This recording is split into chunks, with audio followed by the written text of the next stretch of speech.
Well, good morning, everyone. It's so good to be here with you guys this morning. I had to move this down here around that kind of thing, so I feel like kind of caged in up there, and I'd rather be down here with you guys. So for those of you who don't know me, I think most of you do. I know most faces in here. But for those of you who don't know me, my name is James Greaves. I have the privilege and honor of being the pastor and lead planter for Fellowship Bowmanville. So just as you guys are out here in Scarborough, being Fellowship Rouge Park, we also have a Fellowship Bowmanville that is just starting out east, about 30 minutes in Bowmanville. I'm sure is there anybody who doesn't know where Bowmanville is? Like, that's a serious question. I've talked to many people from Toronto who have no clue where Bowmanville is. So I'm just making sure we're all on the same page here this morning. So if you guys don't know, we had our very, very first preview service last Sunday. Some of you guys were there for it, Fellowship Rouge Park. I know you guys are praying for us. You guys have been asking how you can pray for me, how you can pray for the church. And it's just been such a great just outpouring of love that I've gotten from you guys in the past little while. Even in the leading up stages, handing out flyers and talking to people and doing evangelism, that kind of thing. So many people from Rouge Park have gone and done that with us, and I'm so thankful for it. So it's really cool for me to be here Sunday, the next Sunday after the preview, being able to be here with you guys and tell you guys how it went. Because I know a lot of you guys have been asking, and a lot of you guys have been wondering. And it went really well. It went so well, in fact, that I decided to take the message and I decided to share it with you guys here today. So, so it went that well. But no, in all seriousness, it went extremely well. I'm so pleased with the way our first preview went. God is just doing so many cool things out in Bowmanville. Give you guys a little bit of a recap of our summer thus far. We did 2 sports camps this summer. So in these 2 sports camps, we were able to see a lot of interest, a lot of engagement from the people in town. But the coolest part was that we got to see 14 kids of various ages give their lives to Christ. I'm just blown away at that. It was amazing. Yeah, absolutely. That's worth clapping for sure. It was such a great summer for us, and even beyond that, just getting our name out for the church, getting that engagement with our community, being able to talk to people and people know who we are, was a great thing for us.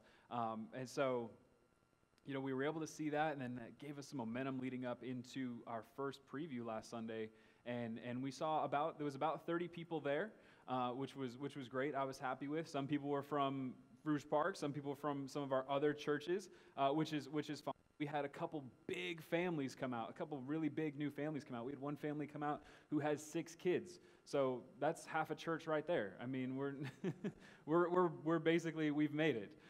So it was such a fun time. I know everybody who was there will tell you. So Amrit and Patricia led worship, and they did a phenomenal job. I have to say, I am super jealous of you guys here because if you don't know, when it comes to starting a church, one of your biggest challenges is going to be finding worship leaders and getting people to lead you in worship. And that's been the story for us up to this point. It's been pretty tough.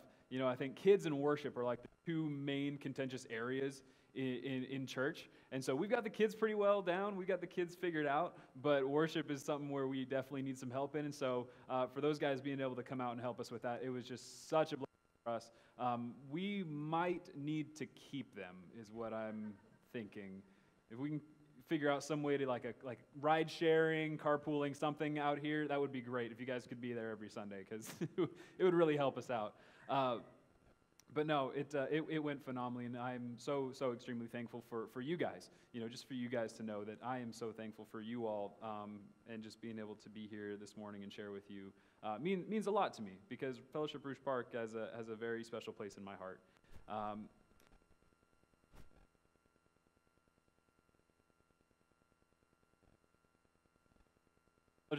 have to speak up. Should I just shut this off? Okay. So that's kind of who we are as a church and what we've been doing. And at Fellowship Bowmanville, so we want to engage our community through 3 primary roles, what we call our missional map.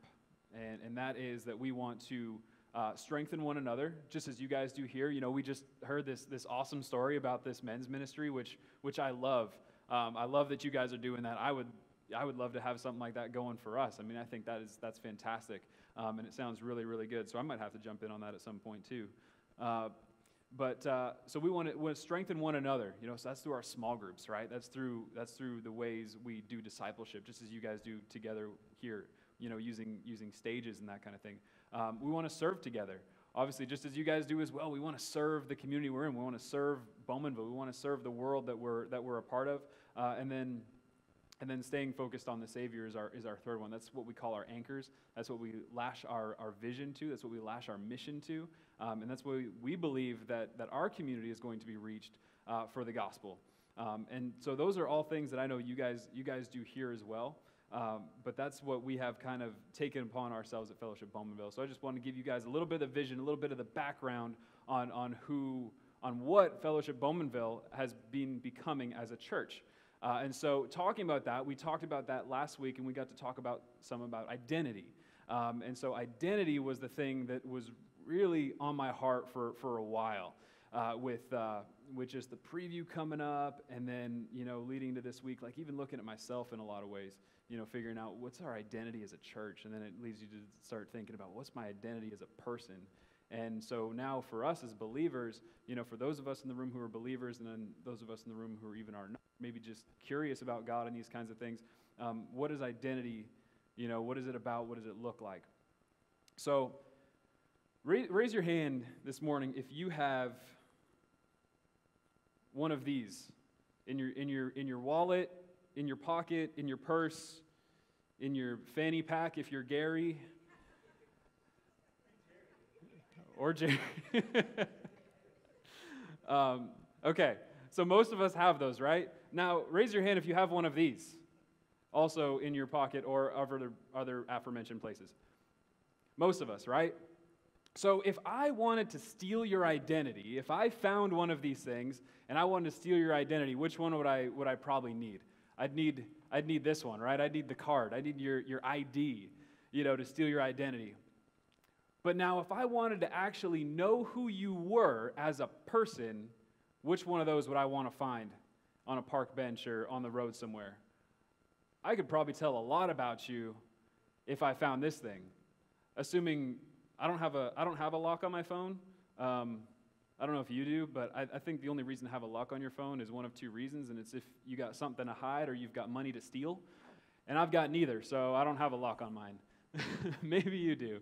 But if I were to find your phone, I could probably tell a lot about you as a person, am I right? I could tell what you like. I could tell what you're into. I could tell, you know, the people you talk to on a regular basis. I could probably find your banking information. A lot of us have banking apps, right? We can find a lot out about somebody from our phone, particularly and especially through social media. You know, if you get a hold of somebody's social media, I know if you get on my Instagram and you start scrolling through my page, I was actually sitting with a coworker a couple weeks ago, and I was doing what every good employee does. I was scrolling through Instagram. I was on break. I wasn't getting paid. It's fine, I think. So as I'm scrolling through Instagram, she looked at it and she said, "Man, your Instagram feed looks a lot different than mine." I'm like, "Why is that?" And she's like, "Well, there's like trucks and, you know, animals and stuff." I'm like, "Well, what's yours look like?" And she's like, "Makeup tips, usually." Yeah, it looks a lot different. I haven't seen it, but I know it probably looks a lot different, right? So you can tell a lot about somebody just through what your social media looks like. And so that was something that I was thinking a lot about. But when it comes to social media, especially living in the age of social media that we do, there is a lot of fakeness that goes along with it. Am I right? Like we live in a society today that is very false. There's a lot of plastic, there's a lot of fakeness, there's a lot of falsity, and it just kind of comes with the territory. And not to say that it hasn't always been like that to some capacity, but particularly today, that is especially prevalent. I think we can all agree upon that, yes? That we can put across a message through social media that is not always going to be completely true. And the fact that social media even makes us feel competitive a lot of times with one another. You know, social media has kind of become this thing where, it's almost an unspoken thing a lot of times. Like, we don't talk about how we compete on social media, but there's a lot of times where, you see your friend's vacation and you get a little bit jealous inside and you're like, man, my vacation wasn't that good, or I didn't get a vacation this year. And so, you feel like you got to compete with them a little bit. So you start posting selfies, in the kiddie pool, and you're like, oh, just hanging out at my resort, sir. Like that kind of stuff. We feel like we got to live up to this, right? Even to the point where social media, through that jealousy and through that sort of inerrant feeling of despair that it can sometimes bring, it can cause us to do even pretty stupid things if we're being honest about it. I know there's some of us in here who are a little bit older, so maybe you don't fit in this category and you're wiser, but particularly for some of us who, I say us, I don't know if I fit in this boat, I hope not, but for those of us here who are maybe high school, college, that kind of thing, it can cause us to do some pretty stupid things sometimes. I read a story about a girl who went on vacation to the Bahamas, right? And she was a 19-year-old girl, college age. She went down with her family, and they were out on this boat, and they were taking this tour around some reefs, very clear water, very picturesque, right? Some shallow water, and there was a school of sharks that came up, and probably 20 sharks. I saw the pictures, and so there was a bunch of them. And so this girl, like I said, she was with her family, and this girl does what any sane adult does when they see a school of sharks. She says, "Hey, Dad, here's my phone. Get a picture of this." And then she climbs down into the water with these sharks. I don't know about any of you guys, but I don't care how good it looks on social media. I'm not getting in water with a bunch of sharks. But this girl did, right? She had to make it look good for Instagram. And so she gets into the water and she starts, laying back, taking these pictures. It's a true story. And somehow, some way, she happened to get bit by a shark while she was in the water. Imagine that, right? And so the dad is taking pictures of her, and so I saw the pictures that were posted, and there's like these really nice ones. She's kind of laying back, and then she's doing the the hair thing where like you flip the hair up, and she's just doing that thing. She's got it going, and so there's a string of them, and it's like pose, pose, pose, pose, and then she's holding her arm out of the water, walking out with like all bloody. She didn't lose her arm or anything like that, but she's okay now, so don't be too concerned. It was a small shark. It was just a little guy, but she did get bit by a shark, and so it makes us do some kind of stupid things. But then on the more serious side of things, what happens when, like I said before, when we get on social media? So maybe I don't think any of us are going to be doing that, but what happens when we get on social media and we start to get this same sense of jealousy about somebody else's life, right?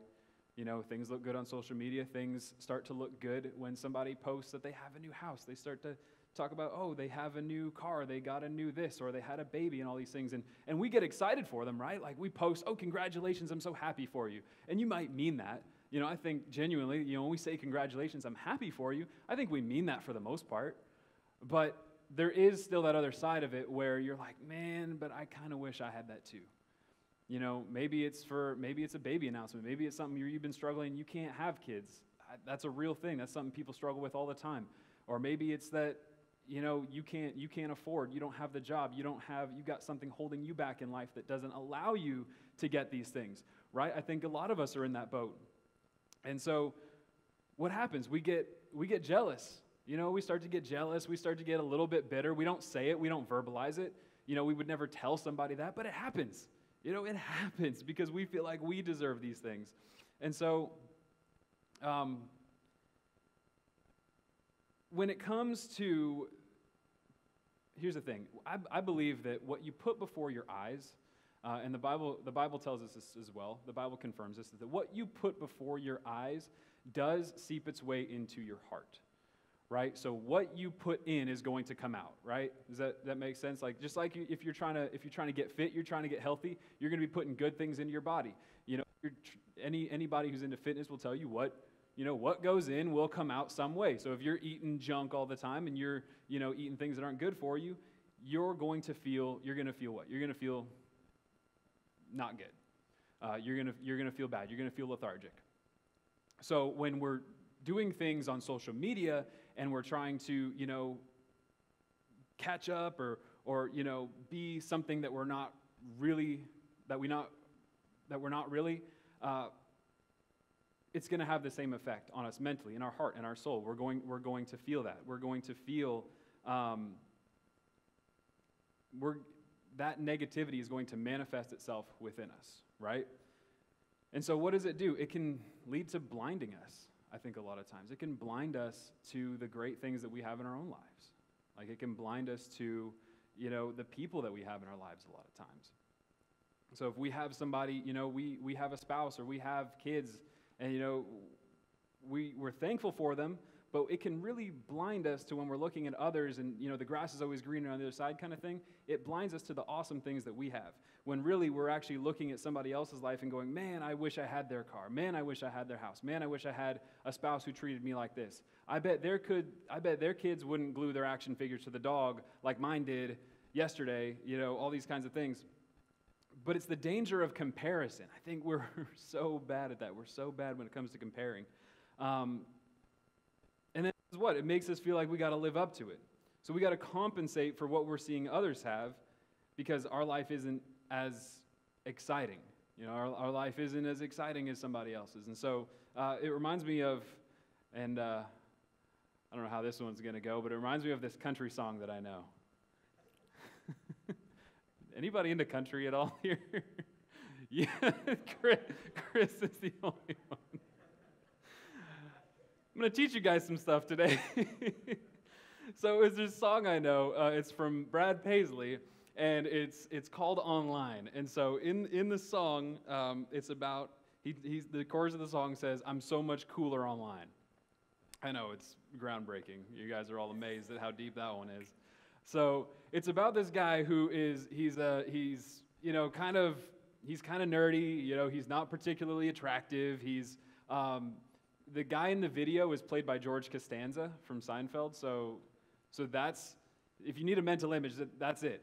So it's George Costanza, and he drives a beater car, and he delivers pizzas for a living, all this kind of stuff, right? Like everything that we wouldn't think of when we think of like desirable or whatnot. But then he gets onto the computer, and all of a sudden he transforms into somebody who's 6'5" and drives a nice car, and he's got all hanging out with all these pretty girls and all this sort of stuff.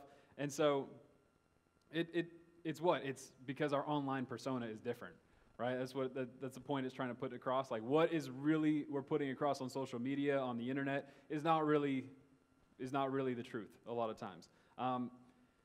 Now, I don't think anybody in here is in that boat. I don't think any of us are like out and out lying on social media like, yeah, I'm actually 6'5" and I drive a Maserati.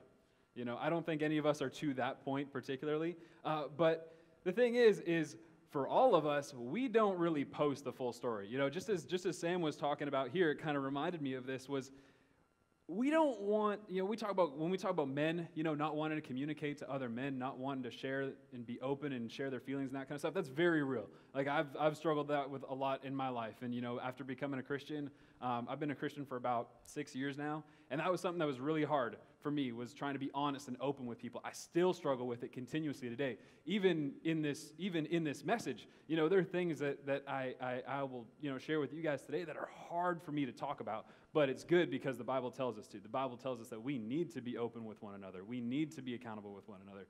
And so when just hearing the way that these guys are being open and honest, and it's encouraging to me because that isn't the way it goes in our society most times nowadays, right? Like, we aren't going to post the full story to people.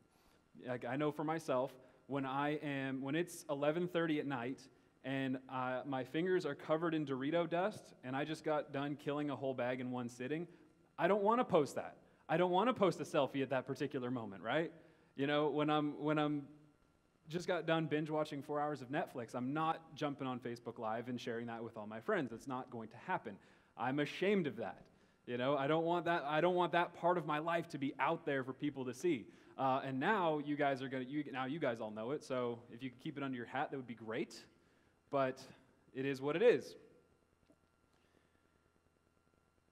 But we post the good stuff so that what? So people will think more of us, right? People will think more of us. They'll think better.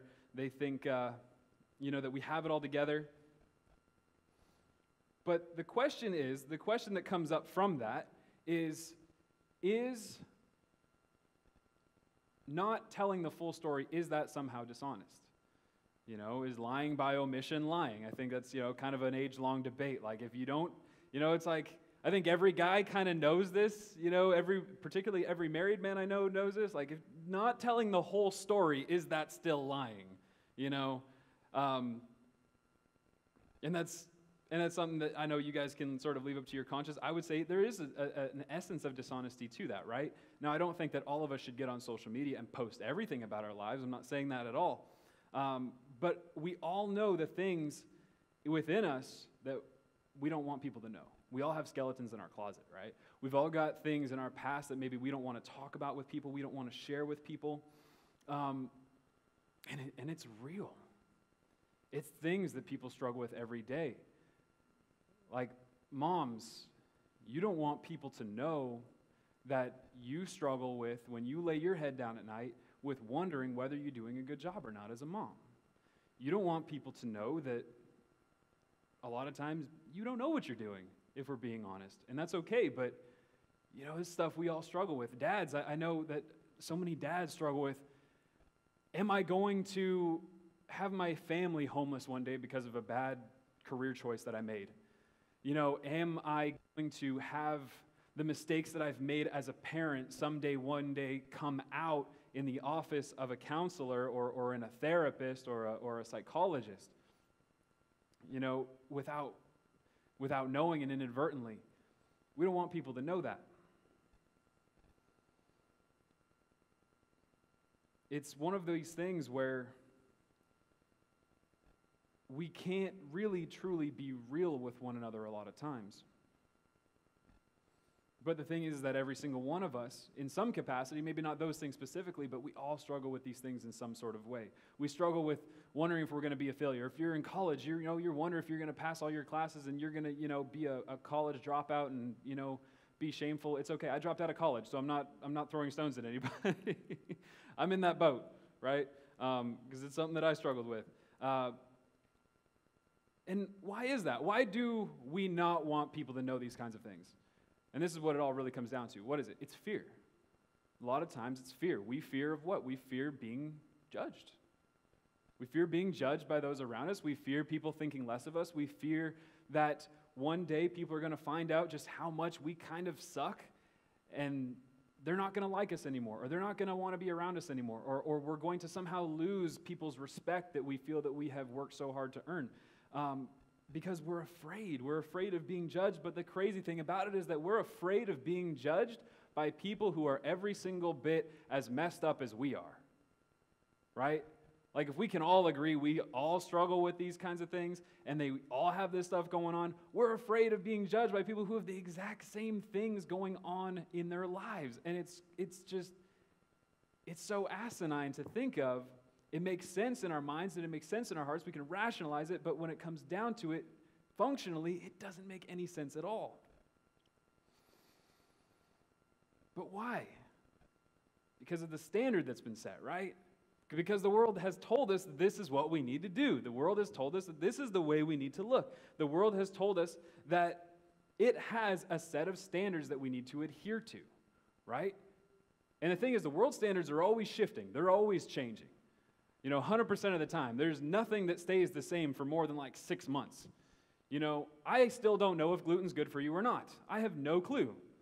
Like this keto thing. I have people that tell me, like, keto is the best thing ever. You'll lose like 30 pounds and you'll look better and you'll be, looking jacked in like 2 weeks. And then I read an article the other day that said keto will kill you, if you're on it for more than 6 months. It's like, no clue. I don't know. The standard is always shifting.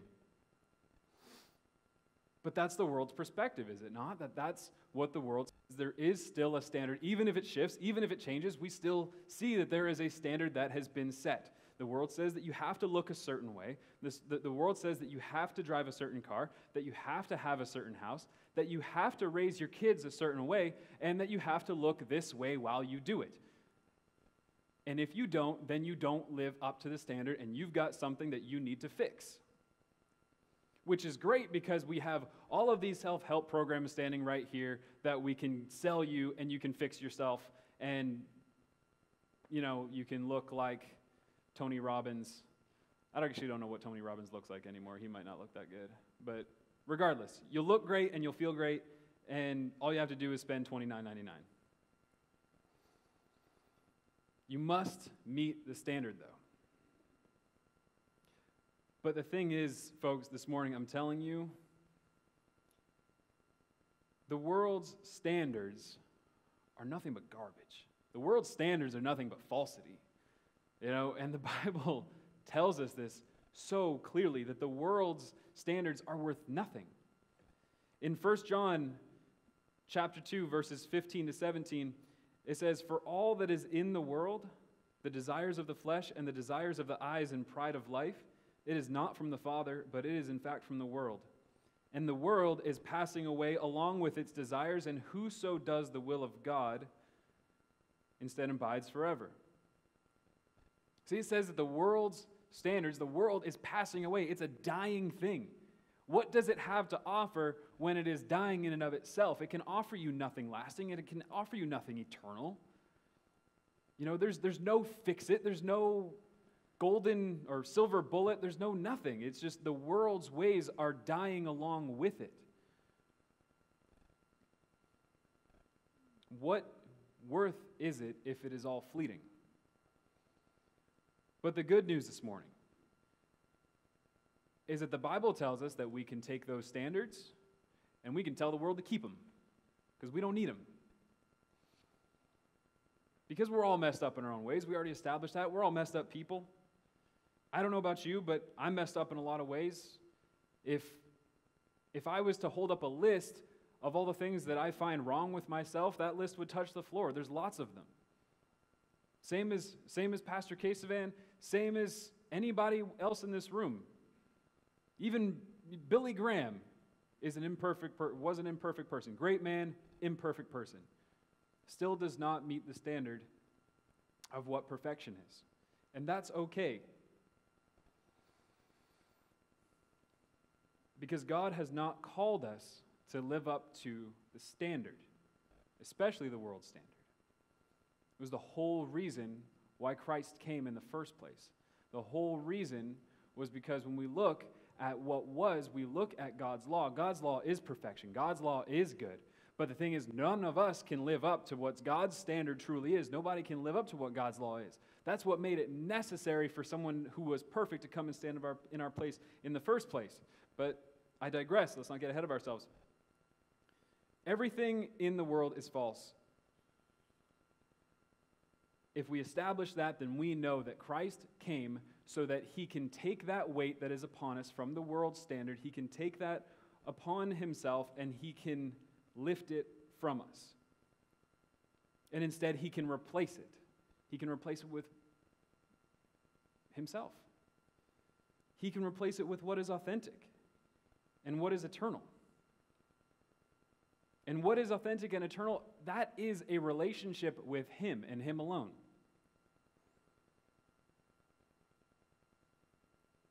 And when Jesus comes and he takes that heavy, cumbersome, burdensome standard that the world has placed upon us, he takes it and he gives us an entirely new identity. So we started this talking about identity. Well, Jesus is able to put to death the old self. He is able to put to death the old person. Right? So when we come to him and we place our faith and trust in him, he gets to take all that. And then replaces it with what's easy, with what's light.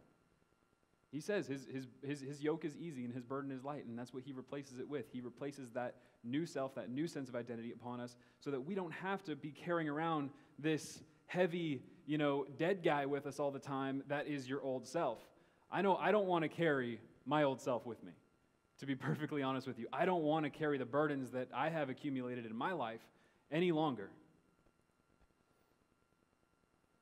He gives us an entirely new identity, and he allows us to be confident in it. And that's what really drives us home, is Jesus gives us a new confidence because he's able to remove us from ourselves. When we choose Jesus over the world and we follow him instead, we get to see ourselves in a whole new way. And the Bible literally says then we get to become a new creation. I think most of us have heard this verse, but it's 2 Corinthians 5:17 says, "Therefore, if anyone is in Christ, he is a new creation. The old has passed away, and behold, what? The new has come." We no longer have to worry about the person that we were. We no longer have to worry about the person that we used to be. We don't have to worry about the struggles that they had. We're still going to have struggles, but we don't have to worry about even the person that we wanted to be. He replaces all of it. It's off our plate. You know, the Bible tells us that when Christ was put on the cross, he purchased us. He purchased our sin. So the things that we're constantly worrying about, those standards that we're trying to live up to, those have already been bought and paid for. Like literally purchased. That means we don't have ownership anymore. He's got the deed, not us. So when we try to hold on to things, we're trying to steal it back. It's off our plate. Because we are able, and we are, nay, commanded to have a new identity. And that's the thing. And I think that's what a lot of us in this room today are probably at, is we know this, we know these things, we know that is what Christ came for, but we're still at this place where we're like, well, but it's hard.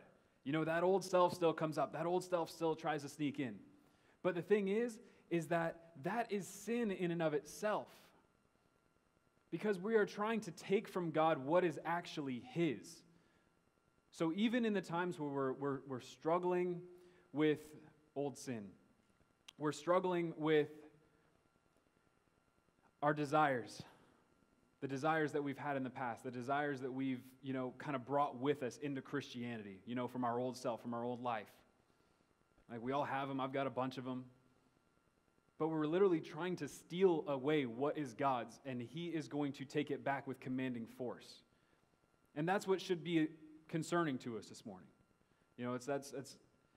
This feels good that we are able to say that Christ purchased us and Christ has taken these things away. But if we are not actually letting him take away, if we are not actually relinquishing the old and that old identity and that old self, then we are now putting ourselves right back at odds with God. Now, he still loves us. It doesn't make us not saved. It doesn't mean that he no longer lives within us, that we no longer have the Holy Spirit, but we are still quenching him. We are no longer allowing God to work in the way that he is trying to work, and we are fighting him. And that's not a fight that I want to be in, because that's a fight that I know I'll lose. Amen? And so, I'll be very honest with you this morning. We talked about, I mentioned earlier how, there's even things about identity that I struggle with on a pretty regular basis. From my past, because if you guys know me, you know my story. Like I said, I've been a Christian for about 6 years now, and I don't know how many ways to say it, but I did a lot of living before I was a Christian. If that makes sense to any of you guys, but I did a lot of stuff. I did not live a very good life by even the world's standards or God's standards, leading up to being saved. God took me out of a lot of things, and praise him for it, because I am so glad that he did, but he took me out of a lot of stuff. And so, but like anybody else, there are going to be things that need to be it needs to be unlearned. We've got unlearning to do, and that's okay. But I'm going to tell you guys a bit of a story about myself this morning, and it's one that's we're tough. If I'm being perfectly honest with you, it's pretty tough. It leads into a lot of big things in my life. But when we're talking about identity, I feel it's necessary to share this with you guys, especially since we're talking about being transparent. Men not sharing deep things and that kind of thing. So I felt it would probably be appropriate. So when I was a kid, I was a really nice kid, if I say so myself. Like I was really polite. Teachers always said, oh, he's so polite, he's so nice, he's so caring. I was lived that way for, the first good bit of my childhood. I was always very gentle, cared about other people. And the thing is, though, is that when you're a kid and you're like, you just have sort of I would say I was a gentle kid.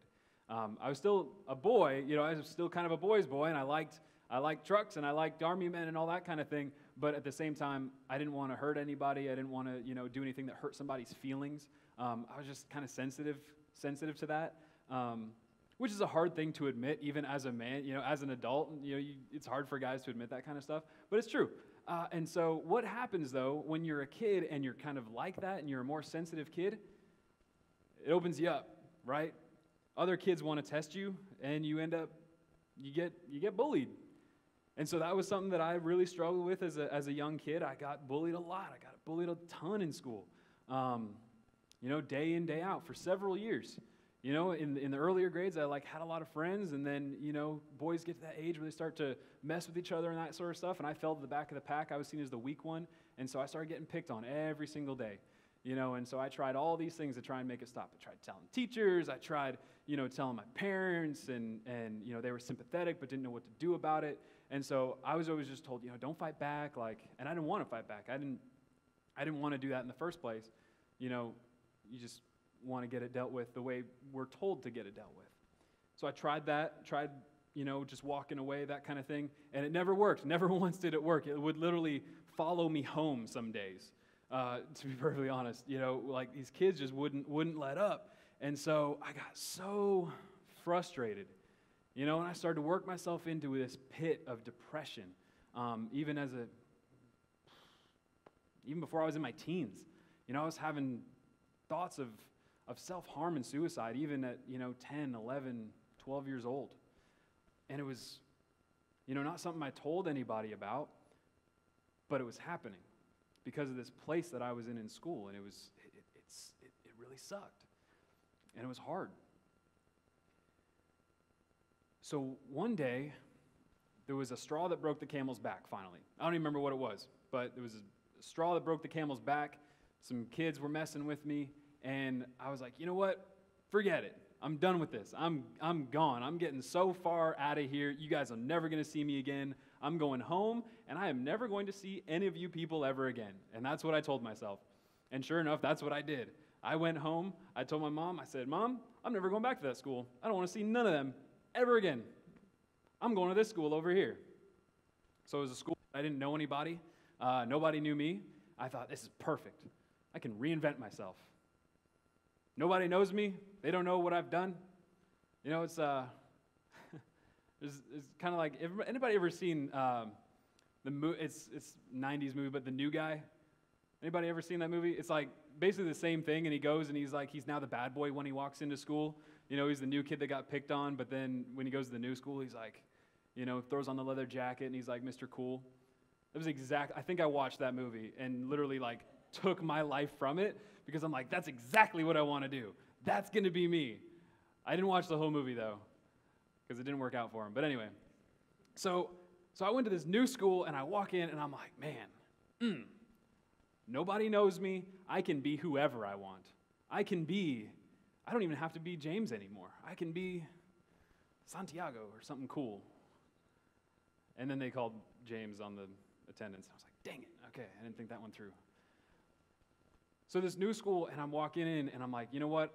I'm going to make it so nobody can ever test me. Nobody can mess with me. Nobody is ever going to know that I was the kid in my old school that they could pick on.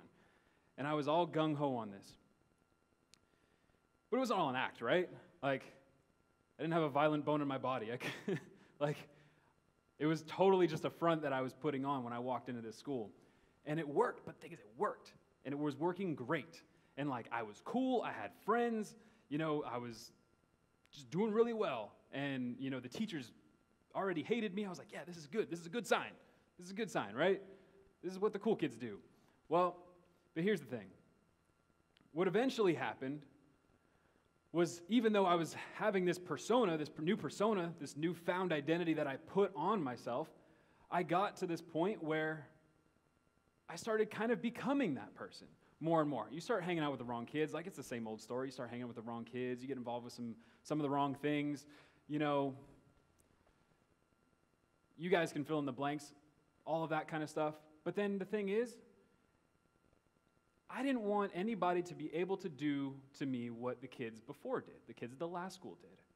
And so I had this tough guy persona on, and so nobody was going to try and test that. But the thing is that eventually you're going to get to a point where somebody's going to pull your card, and somebody is going to try and test that in you. And that's what happened. And sure enough, there was a kid on the playground. Tried, again, I don't even remember what it was, but tried doing some of the same stuff. Tried picking on me, tried picking a fight with me. And at that moment, I said, okay, am I going to go back to the old me? Or am I going to be this person who I'm trying to be? But I picked the latter. I picked the second. I didn't want to ever go back to that, so I said, all right, well, this is just how it's going to go. And so right there, after school, actually I think it was at recess, me and this kid have a conflict, and I end up hitting him. I hit him, and he went to the ground, and I got on him, and I hit him again and again and again and again. And I hit him until my knuckles were bloody, and it wasn't until the gym teacher finally came and pulled me off the kid, and that was when they hauled me down to the office, and that was when I had my first run-in with the law, at 12 years old. And so that day changed things for me. Because that day I went from, am I me, or am I this new persona that I'm putting on? And that unleashed from that day, even though I didn't suffer long-term consequences. You know, I was 12, so an arrest doesn't mean much when you're 12, but it started a long, spiraling course of events throughout my life that did have a lot of effects. That still, to this day, in some ways, have effects. And it's because I wanted to put this persona on so bad. I didn't want people to see the real me. I didn't want people to see the weakness within me. Because I was scared to death. Like, I'm sitting in the office, and that door, I'm sitting in the office with a cop, that door closed, I start crying, like, immediately, because I'm scared to death. But the reality is that I wasn't who I said I was, but that day changed my life in the sense that I became that person. And what did it lead to? It led to broken relationships everywhere across my life, whether it was with my parents, whether it was as I got older and had relationships with women, all throughout school. It resulted in me dropping out of school. You know, it resulted in alcohol abuse and all kinds of things that, you know, we don't need to go into, but it resulted in brokenness. And why? Because I didn't want to be honest. Because I didn't want to do what we just heard about these guys talking about right here. I didn't want to do those things. I didn't want to be transparent about how I was actually scared and how I was actually weak. And this phase of my life went on for over a decade. Like, over a decade, I was this person. And my identity was so wrapped up in it, in making sure that I wouldn't ever let anybody hurt me ever again. And so on the surface, that's who you thought I was. You thought I was, you know, calm, cool, collected, and like nothing bothered me, all this kinds of stuff. But the fact of the matter is that on the inside, I was still the scared little boy that got made fun of in school. That was the reality of the situation. That was what I was trying to overcompensate for. But I just really wanted to be accepted. I just really wanted to be loved. Because at that point, I didn't think I was worthy of love. I didn't think that I was able to be loved because of things that had gone on in my life. And like I said, over a decade that went on for. And there was no way out. I didn't see any way out of this. I didn't see any way to change from this. But then one day it did. One day it all changed and it all turned around when I got a knock on my door and I had a man standing in front of me wanting to tell me about Jesus. Because I didn't grow up in church. I didn't grow up knowing Christ. And now I was faced with a man who was telling me that there was somebody named Jesus who could take all of these things from me, this way that I'd been living for over a decade now, that all these things that I'd done, all these things I felt guilty over, that he could take that and he could remove all of it. That sounded pretty good to me at that moment. I didn't believe it. I didn't want to. I didn't necessarily have curiosity right out of the gate. But that notion in and of itself sounded really, really good. And I say this for no dramatic effect this morning, but I'm telling you, when that happened within me, he changed me. He removed the things that I had been struggling with for so long. There was still unlearning, like we talked about. There was still unlearning that had to happen. There was still things that had to go on, to unlearn and deprogram old behaviors and habits and that kind of thing, which is okay, because it takes time. But he still changed me in a radical way and still continues to today. Still continues to undo all of the old. He is still taking James away from me, and I am very thankful for it. Because James is depraved. James is selfish. James doesn't care about other people. But Christ enables us to have that new personality, that new persona put on ourselves, where we don't have to be that old James, that old Gary, that old Amrit, that old Tim, that old anybody. We don't have to carry those people with us anymore. That's that dead body I talked about. Even though we're saved, for those of us in the room who know we have a relationship with Christ, even though we're saved, a lot of times we're still trying to drag this dead body with us. But the thing is, Christ came to give us freedom from that person. He came to get us freedom from what we have put upon ourselves and what the world has placed upon us as well. The things that the world keeps us bound by and we keep us bound ourselves in, he has been trying to set us free from that. In Galatians 5:1 it says, "It is for freedom that Christ has set us free. To stand firm and do not let yourselves be burdened again by a yoke of slavery."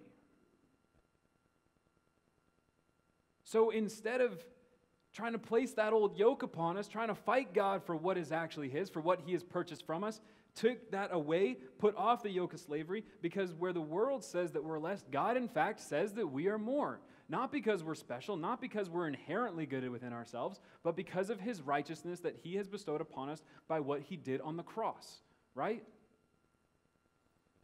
We are co-heirs with Christ, the Bible says, that we are able to inherit his righteousness.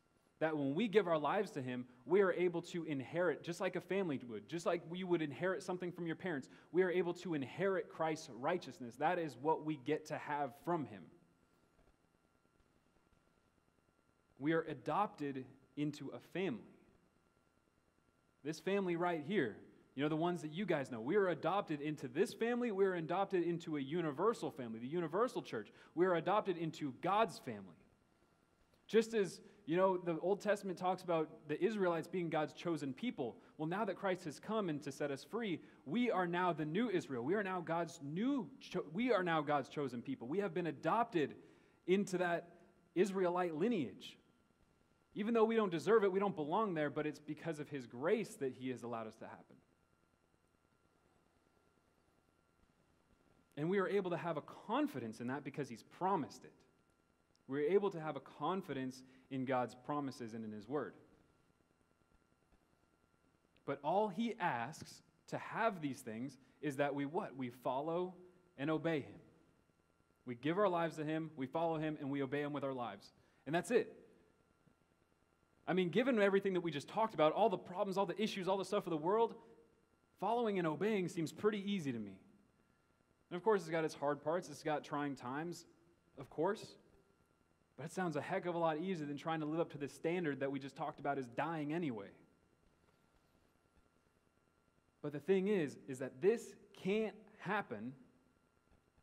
We cannot share in the freedom that he has brought us unless we embrace him.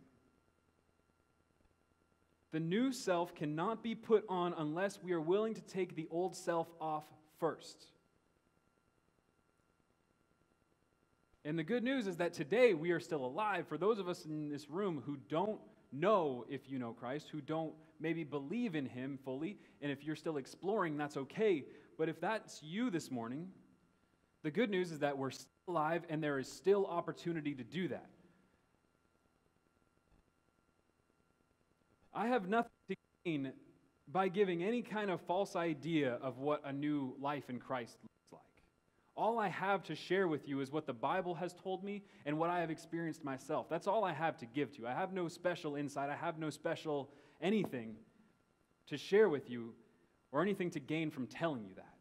But I can tell you what I have experienced. I can tell you what I have seen in other people, and I can tell you what the Bible tells us. Even though I, many days, am still figuring it out myself. But when you allow Christ into your life, he changes you. Just like I described earlier, he takes that stuff away. You get to become a new creation in him. And it is magnificent. The freedom that Christ brings is incomparable to anything else in the world. Something that encourages me daily is something that Seba actually told me not too long ago. And that is the freedom that Christ brings is so much better than anything else in the world that we have to love that more than we love the sin that we're drawn to. Does that make sense? That freedom that we feel when we relinquish things to God and that we're in right standing with him, it's better than anything else that might break that. It's better than any sin that we could possibly be drawn to. And I really like my sin. I'm going to be honest with you. There is some stuff I really love. But by God's grace, I want to love the freedom that he brings me more than that. And sometimes